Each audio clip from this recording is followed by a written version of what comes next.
Have you ever thought that there is a cost of overusing your strengths and that it can impede your career advancement? I'd like you to take a moment to jot down or write on your phones, what are some of your strengths? And how do those strengths serve you? Take a moment to jot that down because you're gonna need these throughout this conversation. So what are your strengths and how are they serving you? So when people identify their pain points, typically they will think about the doing part of them because most of our identity gets defined by what we do and not necessarily about who we are. The reality of it is that 80% of our pain points are rooted in our being. And there's a reason why we don't want to think about it, because it takes us out of our comfort zone.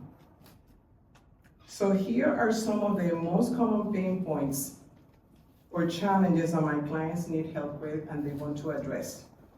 Self-care, self-confidence, being lost in the weeds, imposter syndrome, overused strengths, time management, emotional intelligence, and so on and so forth. What's worth noticing is that this list is all about our being. And what we're going to focus on today is, in particular, overused strengths. Imagine that you are navigating a vast ocean with a reliable compass. Your strengths are like the cardinal directions, north, south, east, and west, guiding your journey and helping you stay on course. However, if you fixate too much on one direction, you risk sailing in circles and missing your destination altogether. However, if you fixate too much on one direction, again, you're seeing the pattern. You can sail in circles and miss your destination. So let's explore how to use your strengths compass effectively, ensuring that you can maintain a balanced approach to navigation.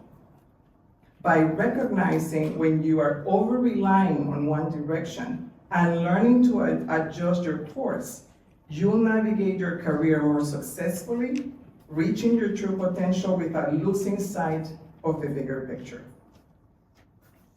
So what are overused strengths? They are strengths taken to an extreme and they can become liabilities or weaknesses. They can be considered derailers. Many times they are blind spots. They happen when we let our guard down. And when our strengths get exacerbated during times of highest stress. Sometimes we even call them superpowers. Overused strengths are saboteurs that hijack us, generate negative emotions, and are contagious. Too much of a good thing that can backfire. What got you here may not get you there. And they are defined by the impact on ourselves, on others, or in terms of the outcomes that they produce. I invite you to take a pause and reflect on what you wrote down as your strengths. And think about how do those strengths serve you during moments of high stress. And I'll give you a couple of instances. I'd like you to think about impact and intent. So we may have the intent to be highly attentive to details. However, the impact on how others perceive us is as a micromanager. We could also have the intent of being extremely independent. However, the impact or how others perceive us could be as unable to build and work as a team. So the key is to understand that there is a high cost and a series of unintended consequences caused by these overuse strengths. And some may include high stress, overwork, burnout, reduced energy, negativity, social withdrawn, uncommunicative, distrustful, volatile, unpredictable, moody, and having a lack of innovation, creativity, and curiosity. As you can see, many negative emotions generated from this. So I'm gonna give you a glimpse about me. Once upon a time in the country of Venezuela, I was an spontaneous and determined little girl who wanted to go places, and she did. I've had the privilege to live, work, and serve in many countries around the world and have had experiences in multiple industries and functions. I was raised with the values of my brilliant working mom, who sacrificed her future so my dad could follow his dream of becoming an internal medicine physician in Spain. I learned from them about work ethic, kindness, responsibility, and education, and the importance of learning the English language, which brought me to the United States at the age of 16, right after high school. After my parents got a divorce, my mom decided to move to the US with her two youngest kids. You all know about that, right? Mama wouldn't let me come alone to the United States. And she wanted us to learn the English language because my grandpa on my father's side always said, you would be worth two people if you spoke two languages. I started my leadership journey at a very young age. And my life and career have been a mosaic of transitions and transformations that have shaped me who I am. I always aimed to go up the ladders of success and ensure that I brought others along without pushing them out. One of the values instilled in me was that life was like a boomerang, that whatever you did would always come back at you. This woman who stands with you today has struggled with one overused strength.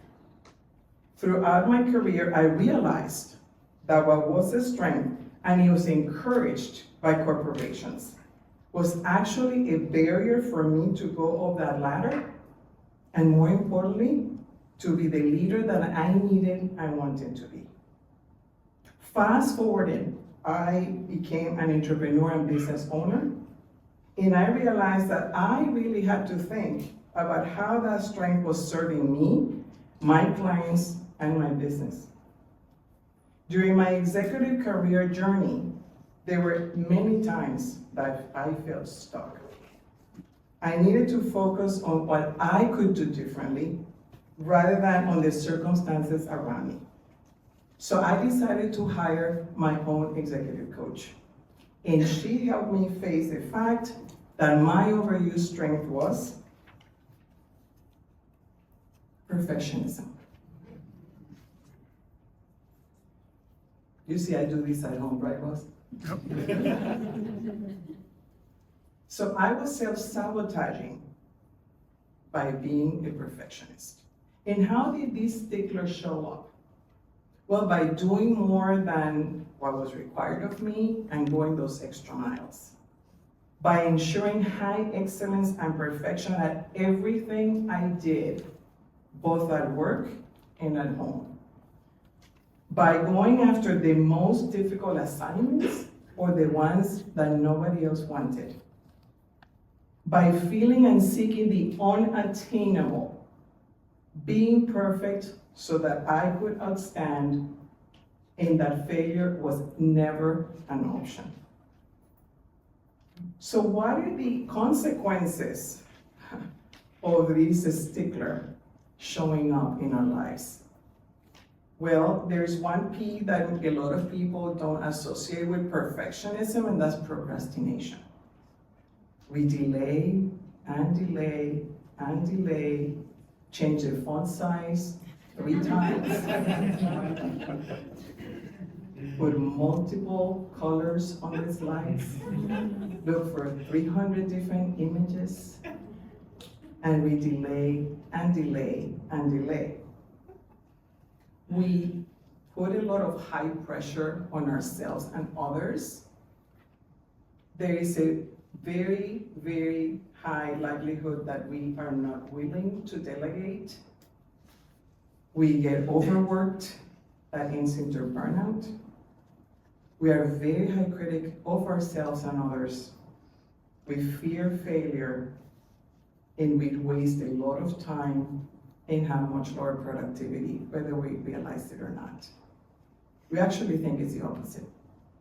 So these are some of the ways of how the stickler was serving me and others. There is another strength that can get us in trouble, and that's the people pleasing. Wearing that cape so proudly, so that we can save the day for anyone and everyone. And how does this pleaser show up? Putting the others' needs first and us last. We think that we can make anyone accept and like us, and that if we don't rescue people, who will? So how does this serve you and others? Well, it leads to burnout and to resentment, because we really don't see the reciprocation. We don't see that others give back as much. Others can also develop a high dependence, because rather than learning to take care of themselves, we're going to take care of them. And we can drive others away by being very intrusive in trying to help. And how do these pleaser really impacts us and others? There is a strong need to be liked by people, and not only that, but we attempt to do that by making sure that we are helping, we are pleasing, we are nurturing, we are flattering, we're rescuing them. And we have a very hard time expressing our own needs openly and directly. And there is a very difficult time for the pleaser to set strong boundaries, which of course leads to resentment and exhaustion. So for you to have the future that you are longing, the future that you want, I invite you to consider this roadmap to navigate the VUCA environment. The VUCA stands for volatile, uncertain, complex, and ambiguous world. By focusing on the being more so than on the doing, by identifying overused strengths. So I invite you to think back to the strengths that you wrote and think about, first of all, understanding if and how you could be overusing them. And also that you realize that there is a high cost if you don't pay attention to address them. Increase your self-awareness by paying attention and gathering data through either feedback, assessments, find ways to really understand how others are perceiving you and what impact you're having on them. And last but not least is to improve self-management. So I'd like to take you through some of the management tools that you could use. Let's start with us first, empathy to self. I'm sure that you're all familiar when you board on a plane and you get all the safety protocol instructions from the flight attendant, and they indicate to us when there is a change of pressure, the oxygen masks will fall. And that the first thing we need to do is to take that oxygen mask and put it on ourselves first, because before we can take care of others. And that's empathy to self. And sounds simple, but yet so difficult to remember. And the other element of empathy to self is to give ourselves grace. The other element that can help us self-management is not as simple and is saying no. And it is such a simple, trivial thing to do, but yet it isn't, because really, for us, the majority of us Latinos, we are not taught to say no. We are taught to always put others first.